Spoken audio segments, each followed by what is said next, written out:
Agora, Igor, eu queria conversar com você sobre o presidente do Senado, Rodrigo Pacheco, que se manifestou a respeito do julgamento do STF, que a gente conversava ontem, sobre a descriminalização de drogas. E me parece que ele não gostou muito da iniciativa da Corte, que tem uma votação já avançada para a permissão do porte para consumo pessoal de entorpecentes aqui no país.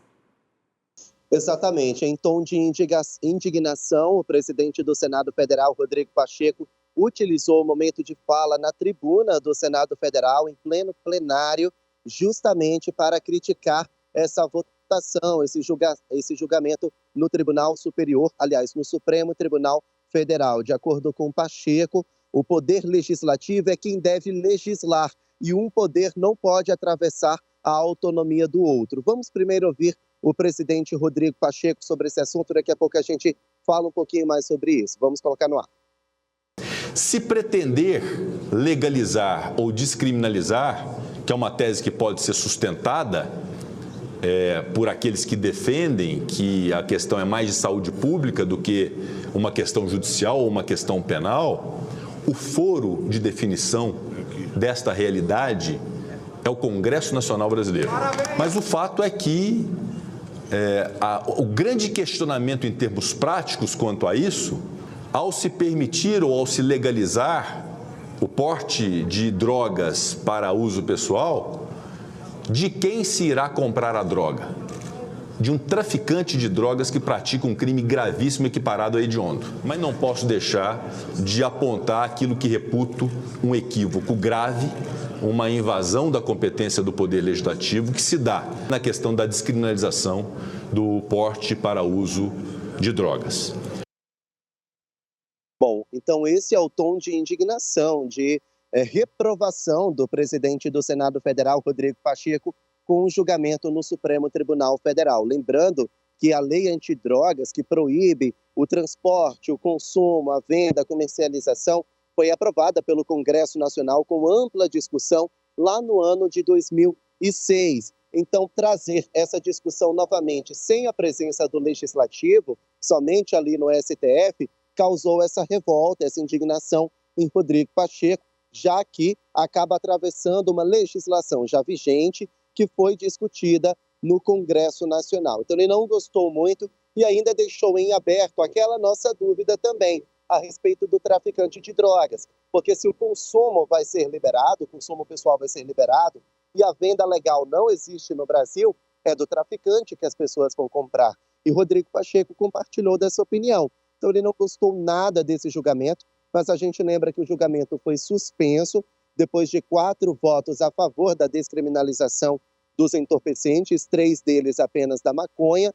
É um julgamento bastante polêmico. Há alas da sociedade que defendem, mas há especialistas que criticam porque o debate tem sido monocrático, só e somente entre os magistrados da Suprema Corte. Agora, a gente vai precisar aguardar uma nova data para esse julgamento, que já acontece lá no STF desde 2015. Adriane. Um tipo de análise que envolve tanta coisa que deveria ter mais discussão. Consulta pública, e a gente não pode esquecer que é o parlamento que legisla, que cria ou deveria criar as legislações que hoje são tomadas decisões, e nesse caso não é por ineficiência, é pelo próprio Supremo Tribunal Federal. Decisões de magistrados de um pequeno grupo que influencia a vida de muitas pessoas. E essa questão do uso de drogas, ela é uma realidade, infelizmente.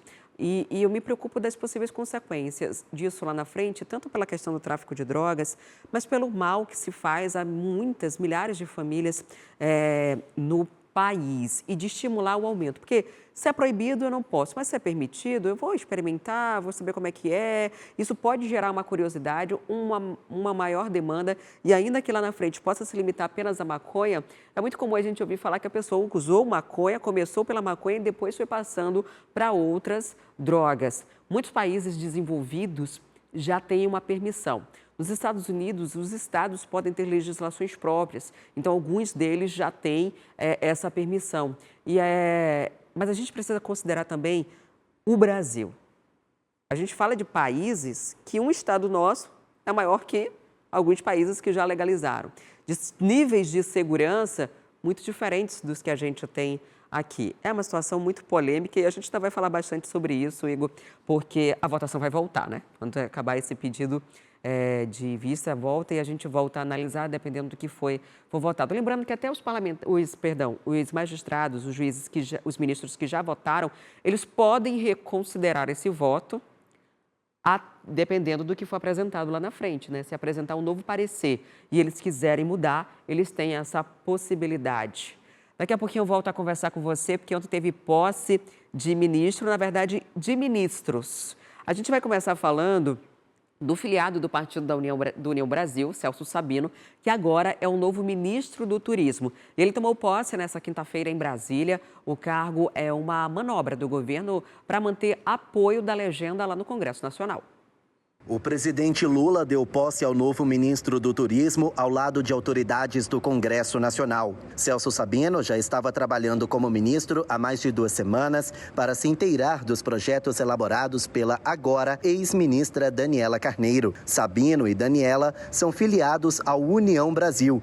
Porém, a deputada pediu desfiliação ao Tribunal Superior Eleitoral. Esse foi o motivo da exoneração dela. No discurso de posse, o ministro disse que terá 2 metas: ampliar a participação do turismo no PIB e aumentar o número de visitantes estrangeiros, que está na faixa de 6 milhões, segundo o IBGE. Para 2023, o Conselho Mundial de Viagens e Turismo projeta uma movimentação de cerca de 9,5 trilhões de dólares em todo o mundo. Nós queremos e vamos trabalhar para ampliar nossa participação nesses números. O ministro também afirmou que vai apresentar um plano de desenvolvimento do turismo e incentivar paradas programadas de quem viaja de avião. Vamos estimular o stopover a partir de parcerias entre companhias aéreas brasileiras e estrangeiras que permitirão ao turista estrangeiro visitar mais de um destino nacional, além daquele adquirido inicialmente. Vamos propor desconto nas entradas de atrativos e parques nacionais a quem estiver visitando o Brasil pela primeira vez. A presença de autoridades do Congresso Nacional não foi em vão. Estavam presentes André Fufuca, do Partido Progressista, e Silvio Costa Filho, do Republicanos. Os 2 parlamentares são cotados para assumir ministérios importantes do governo. A manobra é para melhorar o relacionamento com o Congresso Nacional. Nos bastidores, o que se fala é que o presidente da Câmara, Arthur Lira, só vai votar o novo marco fiscal depois de uma reforma ministerial. O governador Wilson Lima, que também é do União Brasil, participou da cerimônia de posse. Segundo ele, o setor de turismo do norte do país tende a ser beneficiado, já que o novo ministro é do estado do Pará e entende das logísticas da região. Os 2 devem conversar nos próximos dias. Isso naturalmente que facilita o diálogo. O Celso Sabino já teve agora no Festival de Parintins, já teve dando uma olhada, entendendo um pouco mais do festival. Já tem uma agenda marcada com ele nos próximos dias para que a gente possa apresentar o nosso programa de trabalho que a gente já tem feito nesse início de mandato e o que a gente pretende fazer para os próximos anos. E agora eu volto a conversar com o Igor Damasceno, que permanece lá em Brasília, né? Igor, essa posse aí, ela representa uma mexida extremamente política, né? O Sabino foi, durante muito tempo, um aliado de Bolsonaro, mas por ser de um partido que é importantíssimo hoje dentro do parlamento, que tem um voto muito decisivo, e também diante da situação da ex-ministra, foi necessário, né? Ele foi pressionado. Eu percebi durante esses bastidores que a gente foi trazendo até uma certa resistência de Lula, mas uma necessidade que ele precisou ceder. Exatamente. Essa cerimônia de posse do agora ministro do Turismo, Celso Sabino, ela foi repleta de bastidores, ela foi repleta ali de cochicho entre deputados. A gente via alguns conversando com Lula ali no cantinho, a gente via parlamentares conversando com ministros. Foi repleto de simbolismos. Aquilo que a gente viu aí na reportagem é verdade. André Fufuca, que é do partido do presidente da Câmara dos Deputados, Arthur Lira, ele é cotado, é o nome mais cotado para assumir o Ministério do Desenvolvimento Social, considerado um ministério bastante importante para o Partido dos Trabalhadores. Hoje quem está à frente é o Wellington Dias, mas o governo federal agora que começa a caminhar em relação à articulação política lá no Congresso Nacional. Então, por esse motivo, eles precisam sim negociar cargos importantes para não sofrer lá na frente. A gente sabe que tem reforma tributária, tem marco fiscal, tem outros textos, outros projetos importantes para o governo.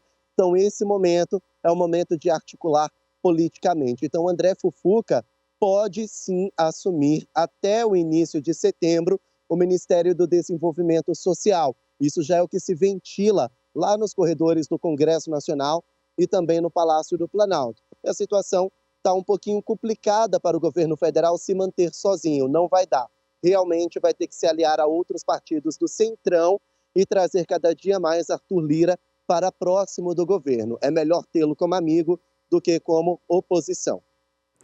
Exatamente, Igor. E mais pessoas devem sair. Agora, quem não vai sair, pelo menos tão cedo, é o novo ministro do Supremo Tribunal Federal. Estou falando do advogado Cristiano Zanin, que tomou posse ontem, né, Igor? Como foi essa votação? Uma indicação que causou um certo incômodo, né, na oposição, porque a gente está falando do ex-advogado de Lula, inclusive do que implementou o habeas corpus, que conseguiu tirá-lo da prisão, né, e fazer todo esse processo de descondenação que o presidente passou e que agora vai julgar casos importantes, inclusive da própria Lava Jato, porque ele é oficialmente o ministro do STF.